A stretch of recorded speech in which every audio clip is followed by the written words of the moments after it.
It went from one of the happiest days of your life to suddenly, in the middle of the day, one of the scariest, days of your life as a parent, feeling completely helpless for your child. And just praying that everything, would be okay and that she would make it through. Samuel was born in July of 2004. He required surgery on the third day of his life to connect his stomach to his intestines. He required open heart surgery when he was about 6 months old. He was diagnosed with Wilms tumor, which is a pediatric renal cancer, here at this hospital when he was 7.5 months old. When he came back in, Nicholas said, "I've got strep throat, don't I?" And you could tell by the look in the doctor's face that it was something really bad. And he said, "Well, no." He said, "It's your leg."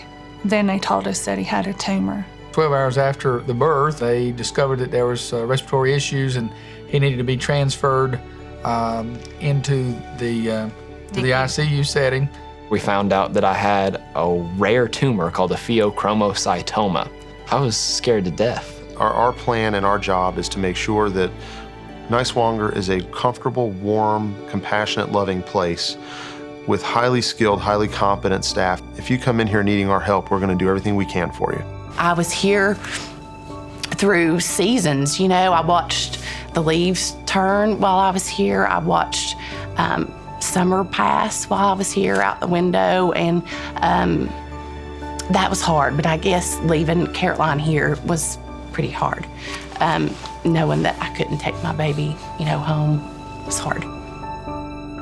The hardest thing was to realize that whether Cooper lived or whether he died, that it's not going to change the fact that God still loved us and that this is just one of the things that happen. And we don't take for granted what God has blessed us with. We know that life is very precious, and I rejoice and thank the Lord every day for the fact that the Lord has given us each other, but also that He's given us 2 strong boys. We know that the hospital experience is very challenging, very stressful, upsetting. The words could go on and on.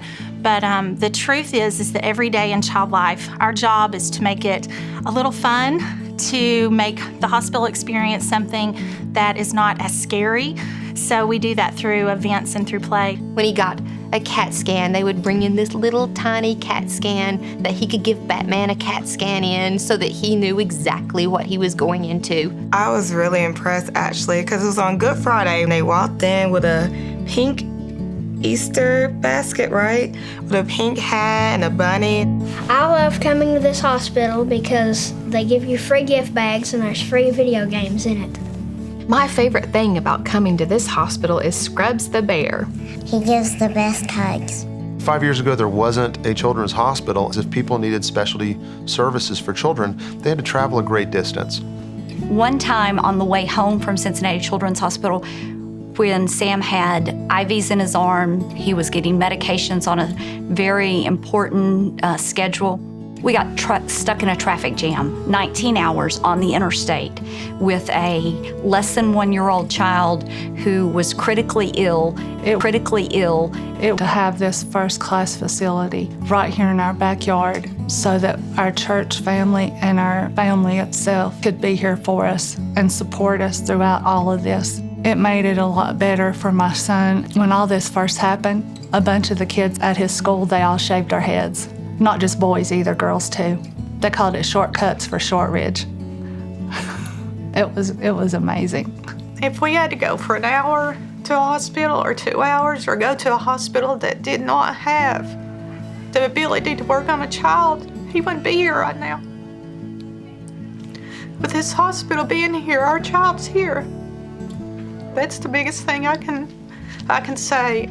Before people like Scott and Nikki Niswonger partnered with Mountain States to build this hospital, we were looking outside of our area for health care. When you walk in the door, you sense it's a very special and caring place. I've never seen at any other facility a nurse that works like these nurses do here. The radiology people, they're just outstanding. The people that work in this hospital, all the way to the man that mops the floors.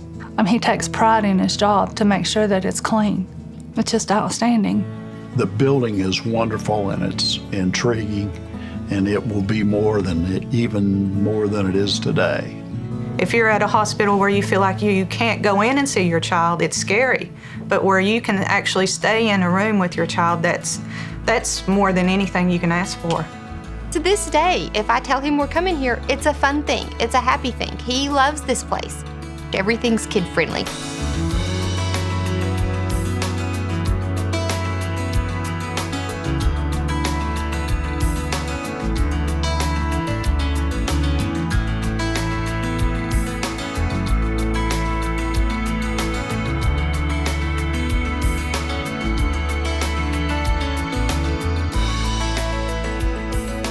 You know, I'd like to ask for your help. We're just 5 years old. We are an infant with this hospital. We need to continue to grow all of those subspecialties that we need desperately within this region. Our service area for the hospital is 29 counties in 4 states. There are over 200,000 children. There are a lot of needs at Niswonger Children's Hospital, and there's a lot of opportunities for involvement. But we had 2 different kids show up that had built lemonade stands in their front yard. Must have been good lemonade because the one little girl brought in over $200. I like seeing the little license plate that a lot of people will actually buy. What I would tell anybody is, man, if you don't have $1 to give, at least give your time. I mean, our family would have been completely splintered were it not for this hospital. We would have spent years apart. One of my favorite stories that I feel like Niswonger has a great role in, even though they were never mentioned, is my daughter sat down to do the timeline of her life.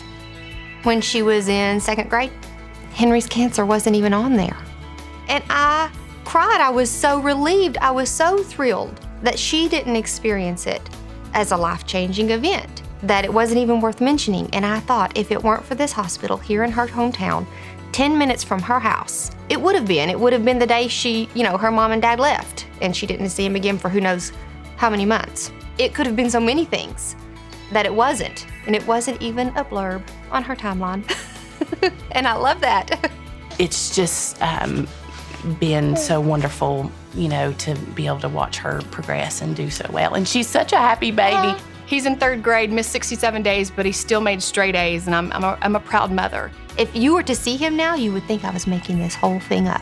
He looks amazing. Big and broad-shouldered and healthy looking and runs and plays basketball. And I'm a bio major, and I want to go on to medical school after this. What I'm most pleased to say is that Samuel's life expectancy is not a closed-ended goal any longer. It's not where they used to say, oh, well, he might live to 1, he might live to 2.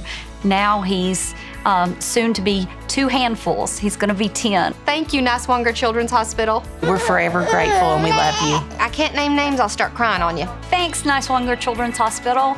Thank you. Thank you. Thank you. Thank you. All right, ready? 1, 2, 3. Thank you. Thank you.